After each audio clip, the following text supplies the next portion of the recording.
Olá, meu nome é Bernardo, você está no canal Aknat. Hoje a gente vai ver a compreensão da virtude da fé a partir desse livro, A Fé, publicado pela editora Edípulo, que ela é uma questão disputada, uma das questões disputadas do Tratado de Veritatis de Tomás de Aquino. Então, primeiro, é importante saber que o Tomás de Aquino escreveu um tratado muito grande, de 29 questões. No Tratado da Verdade, Tomás coloca a noção do livre-arbítrio, a noção sobre a graça divina e a própria noção sobre a fé. Então, a gente viu também em outro comentário sobre a noção das virtudes, que ele coloca, por exemplo, as duas virtudes teologais, a virtude da caridade e a virtude da esperança, no tratado sobre as virtudes, ou De Virtutibus. E nesse tratado das virtudes, ele trata mais as virtudes teologais relativas ou fundamentadas na vontade. Ainda que Deus é sempre aquele que tem a iniciativa, mas onde ela se dá na parte humana é na vontade. Aqui a gente vai ver a virtude da fé, e por isso que ela está inserida no tratado do De Veritatis de Tomás de Aquino, porque a fé ela se dá no intelecto. Obviamente que é Deus que tem a iniciativa, como todas as virtudes teologais, com a virtude infusa. E quando eu digo virtude infusa, abrindo parênteses para aquilo que a gente já falou em outros vídeos, que toda virtude teologal é uma virtude infusa, mas nem toda virtude infusa é uma virtude teologal. Como Deus, por exemplo, pode nos infundir, por exemplo, a fortaleza ou a virtude da temperança, que obviamente é uma virtude com, não digo um upgrade, mas algo mais elevado, porque tem iniciativa divina e nos coloca diretamente inclinado, ou nos predispõe melhor a inclinação ao fim último que é Deus. Não apenas no sentido natural, mas também no sentido sobrenatural. Né? Ainda que as virtudes de modo mais elevado que nos inclinam a Deus são justamente as virtudes teologais. Então, nesse vídeo a gente vai ver um pouco sobre quase uma mini resenha desse livro, né?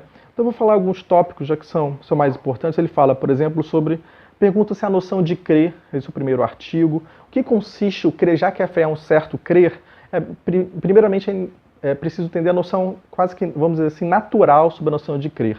Depois, a própria definição da fé, que é o que a gente vai centrar aqui, pergunta se a fé é uma virtude, qual o conceito da virtude, onde ela se dá na parte humana, se a caridade é a forma da fé, a noção que a fé ela pode ser informe ou ela pode ser formada pela caridade. A gente até vai ver isso um pouquinho aqui. E outras questões sobre qual o objeto próprio da fé, né? Se a gente pode crer e saber sobre as mesmas coisas ou se são coisas distintas. E outras posições sobre se a fé dos antigos é a mesma fé atual. Primeiro, a definição da fé. Tomás ele pega essa noção, que é aquela noção clássica de São Paulo, e ele fala assim, explicando, né?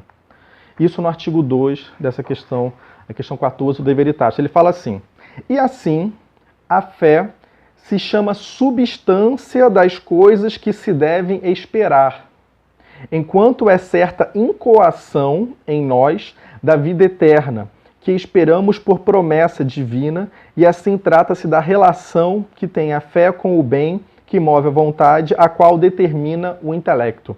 Então essa compreensão da substância das coisas que se devem esperar, muitas vezes essa noção de substância é colocada como prova ou como fundamento das coisas que se devem esperar. Essa noção de esperar, ela está relacionada principalmente com as coisas da vida futura, daquilo que nós devemos esperar. Então aquele que tem fé propriamente, ele tem em si, por um dom de Deus, uma prova interna, vamos dizer assim, como fundamento daquilo de que se deve esperar. Repare que essa prova, ela necessariamente ela deve ser dada por Deus. Então o que quer dizer?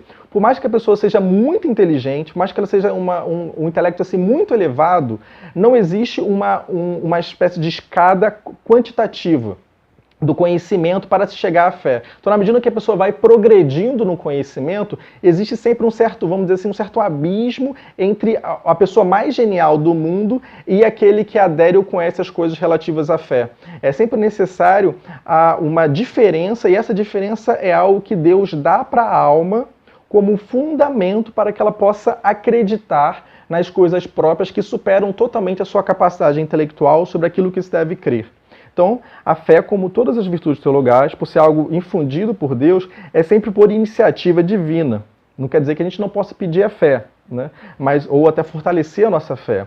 Mas é sempre Deus que, por compaixão, por a sua graça, por a sua iniciativa, que nos coloca, que diante, né, até da nossa debilidade intelectual, nos dá a sua fé por sua iniciativa para que a gente possa crer sobre essas realidades que superam totalmente a nossa capacidade.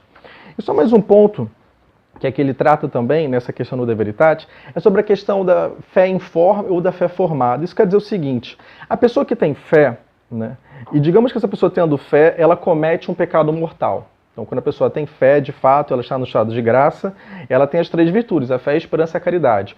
Só que se ela comete um pecado mortal, e esse pecado mortal, ele não está diretamente relacionado à fé, quer dizer, esse pecado mortal não é nenhuma heresia, nenhuma apostasia, é simplesmente, não que seja simplesmente, mas, por exemplo, alguém que rouba algo, ou alguém que mata uma outra pessoa, esse tipo de pecado explícito, ele não é um ataque diretamente à fé. E por ele não ser um ataque diretamente à fé, a pessoa perde, por exemplo, a virtude da caridade, a virtude da esperança, mas ela não perde totalmente a fé, porque ela continua, em certo sentido, crendo em algumas verdades, se o pecado mortal que ela cometeu não foi diretamente contrário à fé. Então, por exemplo, como se alguém rouba alguma coisa, ela ainda acredita, por exemplo, que Deus é unitrino, ela continua acreditando, por exemplo, na ressurreição de Nosso Senhor Jesus Cristo, uma série de coisas, mas ela não necessariamente perdeu a fé. Ela tem apenas uma fé informada, que essa fé não está purificada ou ela não está inclinada com a caridade. É uma fé informe. Enquanto, por exemplo, se essa pessoa faz um ato mortal, um ato de pecado mortal contrário diretamente à fé, como uma heresia, como uma apostasia, essa pessoa não apenas perde a caridade, a esperança, mas ela também perde a própria fé, que ela já não fica apenas com uma fé informe, considerando a fé informe uma fé sem a caridade, né? E a pessoa que tem a fé completa, ela tem a fé com a caridade. Mas quando ela faz um ato de pecado contrário à própria noção da fé, algo diretamente contrário à fé, ela não apenas perde a caridade, mas ela também perde a própria estrutura da fé, e ela não tem nem a fé mais informada, mas ela tem uma compreensão distorcida sobre a fé.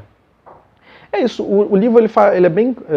complementa uma série de posições, né, principalmente essa questão da definição, Tomás vê cada ponto, que é justamente a noção da substância, o que se deve esperar, né, comenta e considera uma série de comentadores que discute sobre essa frase de São Paulo, né, e o livro é bem rico, né, sobre uma série de compreensões, principalmente os dois primeiros artigos, né, fala sobre a noção do crer, né, esse assentimento de modo geral, que vai funcionar como uma certa base natural para compreender a fé, e depois no segundo artigo a própria noção de fé, a definição de São Paulo, vai meio que esmiuçando essa compreensão de São Paulo e depois começa outras posições sobre a fé, sobre uma virtude, como a gente viu.